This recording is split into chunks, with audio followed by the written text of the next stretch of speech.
nhớ rồi cho bây giờ nó nói chè lấy lò một chè nó Ihu. cái là cho lại chào nó gì nó nè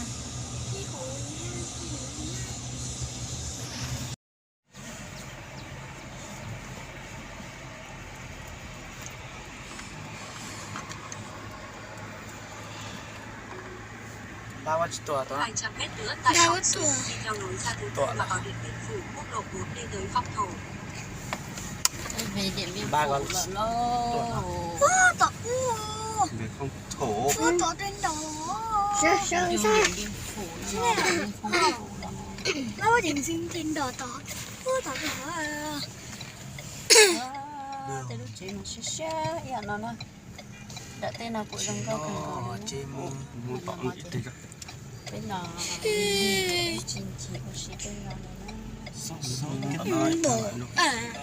vô bây giờ là biết sao đấy?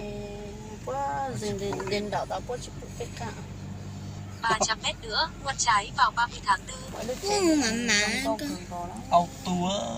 Ta phải quan lên ta nó bằng xuyên một các. Chỉ lên thì lúc chế trong luôn nó nặng. tại thì dùng mà mỗi lúc giống nhà nó ngon lắm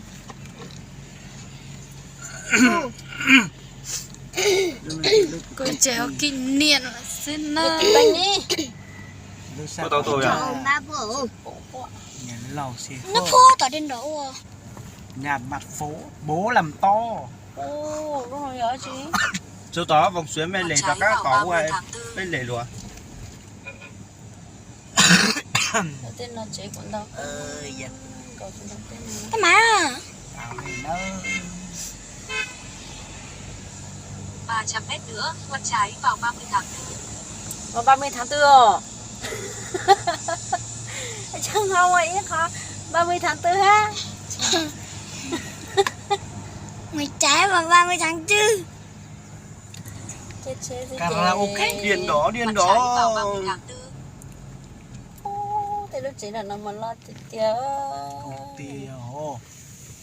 Cái này dưới YouTube ô mà. con do có yếu tố lúc công ty thôi chứ mà Công ty Noel sana ha.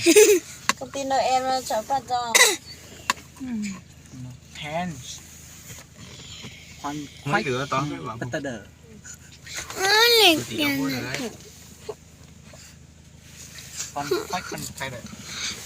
mà cái chuyện lúc trước kia nó này tốt à có chà. Trong mồm to nhầm. Có chà.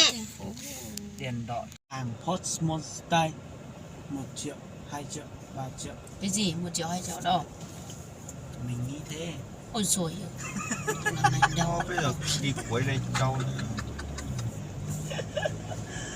còn do họ lần trên YouTube cũng 1 triệu 2 triệu thứ làm gì Vì an ninh tổ chức rồi vì an ninh tổ chức. 200 mét nữa, rẽ trái vào Nguyễn Lương Bằng. Ô, chắc cao rồi ô. ô lần rồi nó cũng đắt trái hơn vào vào Nguyễn này Lương đó Bằng.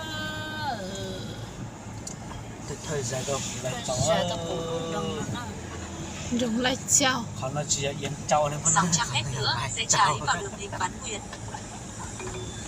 Đúng lại 200 chào. mét nữa, ngoặt trái tại phố Trần Đại Nghĩa, Trần Huy Liều.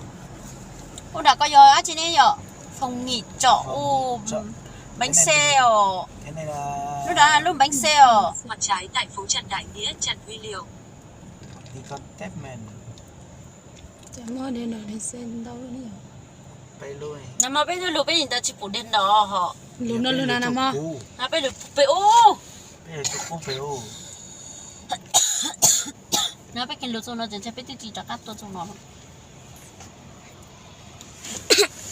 tôi cho cái này đèn đỏ trong nó này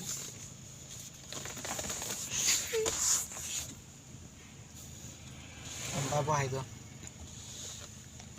Chỉ con xin trả xin lo lắm. Là vẫn tự trả chỉ là kim tổ hả?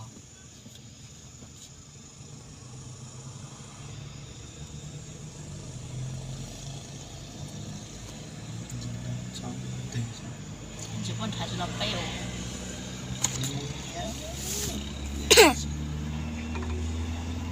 bây bao giờ cùng cùng với chỉ bao 300 giờ mét cùng nữa, cùng ngoặt trái tại đường Võ Văn Kiệt.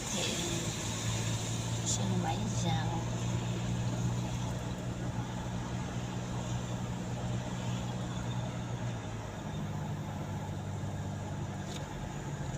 ngoặt trái tại đường Võ Văn Kiệt.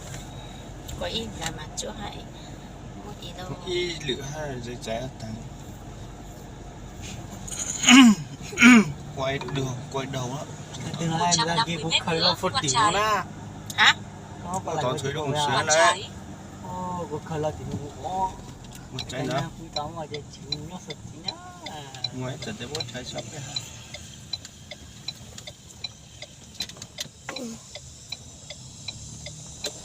Nhớ trong 200 mét nữa đi bên phải.